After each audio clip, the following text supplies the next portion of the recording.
And your subconscious mind is a very intriguing thing. If you listen to my friend Bruce Lipton, who will be speaking here this weekend, and he's really terrific. He wrote a book that I promoted on my public television special, The Biology of Belief.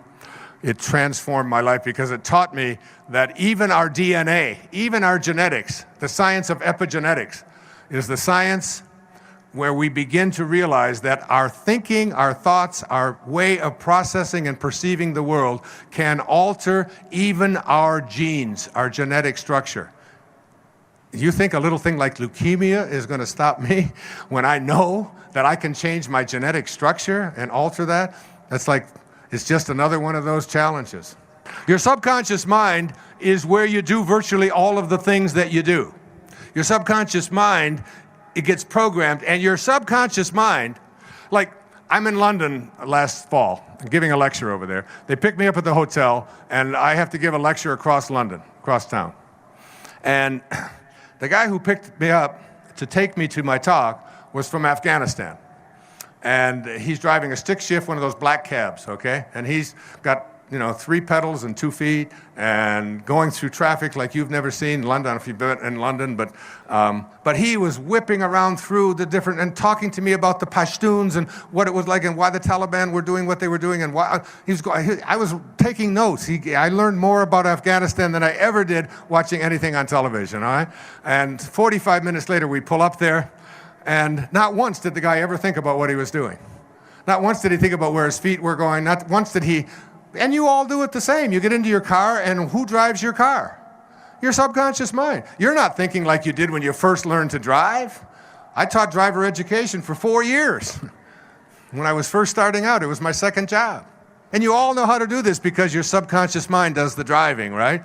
Your subconscious mind cannot make a distinction between what it is that you are experiencing in your life and what you believe and what you think. It's all the same to your subconscious mind. If your thoughts are on, I can't do something, that's no different than you're not being able to do it physically. If your thoughts are on, I can do it, but your physical body is not able to do it, your subconscious mind starts programming you to, I can do it. You want your subconscious mind to be the driving force in your life so that you get onto automatic pilot and you're always thinking about and attracting into your life the right people, the right events, the right circumstances, because when you assume the feeling of the wish fulfilled, Neville said, you take these ideas and turn them into concepts. You turn the concepts into conditions, you turn the conditions into circumstances, and you turn the circumstances into objects, and you turn the objects into the facts of your life. You start with the assumption. That's how it works. So your subconscious mind, you've got to remember, you're programming it all the time. I can't do this. It's not possible to do that. These are the reasons why this, I'm explaining all of the things that have happened to you and shouldn't have happened to you and are happening. That's the subconscious mind at work. Now, I've moved through these steps rather quickly, but I want to take you to the last 5 minutes. And the last 5 minutes of the day, this is tonight, when you get into bed, I want you to start reprogramming your subconscious mind, because it is your subconscious mind that is allowing all of the things to take place in your life that you don't like, that you don't want. So if you get into bed tonight and you know you're going to go to sleep in 5 minutes, do you want to spend the next 5 minutes preparing yourself to marinate for the next 8 hours in I can't do it or I can? Do you want to spend the next 5 minutes preparing yourself to marinate in it's never going to work out for me versus it has to work out for me? Do you want to spend the next 5 minutes thinking about all the reasons why you're unhappy and pissed off?